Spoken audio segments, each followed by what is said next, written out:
Now, turning to our parks and resorts, I've got some very exciting news to share with all of you. We're nearing completion of Star Wars Galaxies Edge in Anaheim and in Orlando, which are by far the largest lands that we have ever built. And the excitement and the anticipation for these lands just unbelievable. And in light of the tremendous demand, we're going to let guests explore those lands a bit earlier than we had originally planned. And so I'm happy to announce that Star Wars Galaxy's Edge is going to open up at Disneyland on May 31st, and then at Disney World on August 29th. Now, wait, there's more. On opening day, we'll transport guests to a galaxy far, far away to live their own Star Wars adventure, exploring the planet Batuu and mingling with famous and some infamous characters, hanging out at the cantina, building a droid, or flying the fastest hunk of junk in the galaxy in our phenomenal Millennium Falcon Smuggler's Run attraction. And that's just the first phase. We're going to have a second big opening later in the year when we debut the land's second big e-ticket attraction, which we're calling Star Wars Rise of the Resistance.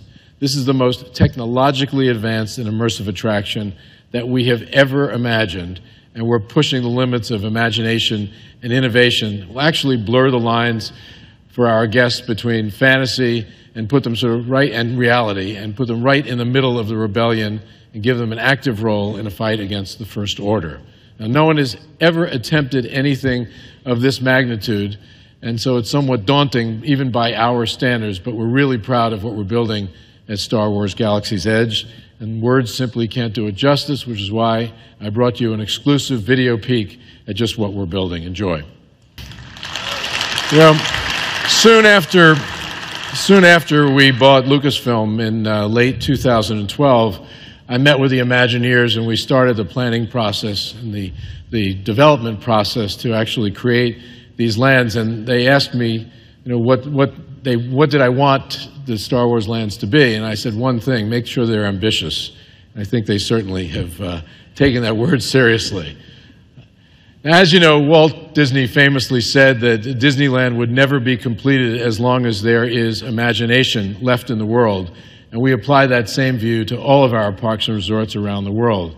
So with that in mind, let me just give you a sense for what's going on. We're currently transforming Epcot, and we're adding a Tron-inspired roller coaster in the Magic Kingdom in Orlando. That's just like the one that's in Shanghai, actually, for those of you who visited Shanghai Disneyland.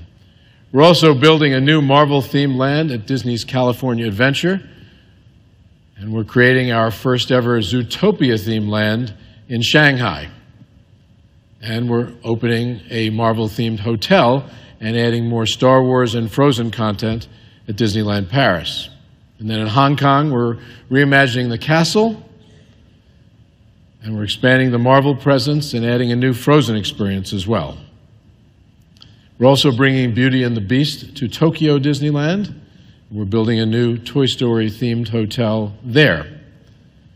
Our plans for Tokyo Disney Sea also include a new hotel at Tokyo Disney Sea. And we're also extremely excited about 3 spectacular new cruise ships that are on the way. And we'll soon have a second island destination in the Bahamas for our cruise ship guests to enjoy.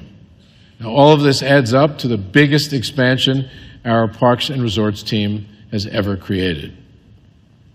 Now, earlier I talked about our studio's incredible performance, and believe it or not, our 2019 slate may be even better, starting with Captain Marvel, which is our first female superhero movie.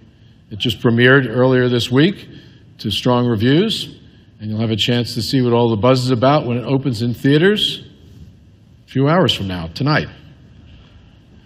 Now, next up is Tim Burton's Dumbo, which is a live remake of a Disney classic. And we're going to follow that with Avengers Endgame, which is a highly anticipated, gigantic conclusion to the Avengers story, before releasing Aladdin, another reinterpretation of an animated favorite. And then after Aladdin comes Toy Story 4, the ever-charming and humorous Toy Story movies. Take a look.